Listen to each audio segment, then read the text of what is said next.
আজ তোমাদের সাথে শেয়ার করব কিভাবে 2 টিয়ার কেকের কোটিং করব এবং কিভাবে সেটাকে বসাবো একটার উপরে আর একটা কেককে কিভাবে বসাবো। নমস্কার, ওয়েলকাম টু মাই বেকারি। প্রথমে স্লাইসগুলোকে কেটে নিয়েছিলাম এবং স্লাইসের উপর বাটারস্কচের জল দিয়ে পুরোটাকে সোক করে নিলাম এবং তার উপর ক্রিম এবং বাটারস্কচ ক্রাশ দিয়ে পুরোটা কমপ্লিট করলাম এবং উপরে কিছু নাটস ছড়িয়ে দিয়েছিলাম। এভাবেই পুরো প্রসেসটাকে কমপ্লিট করেছিলাম। তারপর ক্রিম দিয়ে ক্রাম কোটিংটা কমপ্লিট করলাম। এরপর ছিল সেকেন্ড পার্টটা। এই কেকটা ছিল একটা 1 কেজির উপর 2 টিয়ারের কেক ছিল একটা বয়েজের জন্য। আমি সেকেন্ড পার্টটাও সেমভাবেই কমপ্লিট করেছি, তোমরা দেখে নাও সেটা।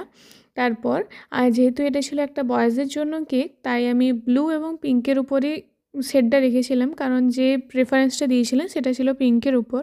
যেহেতু বয়েজ আর আমার যেহেতু ওটা আগে করা ছিল, তাই আমি একটু ব্লু দিয়ে একটু নতুনভাবে করার চেষ্টা করেছি আর কি। তো তোমাদের কেমন লাগলো অবশ্যই আমাকে জানিও শেডটা। তারপর পুরোটা কমপ্লিট করে নেওয়ার পর আমি সেটাকে তুলে বসিয়ে দিলাম। তোমরা দেখতেই পেলে কিভাবে কি করলাম। নেক্সট পার্ট আসছে, নেক্সট পার্টেই আসবে ডিজাইনটা, কীভাবে কীরকম কী ডিজাইনটা আমি করেছি সেটা তোমাদের নেক্সট পার্টে দেখাবো।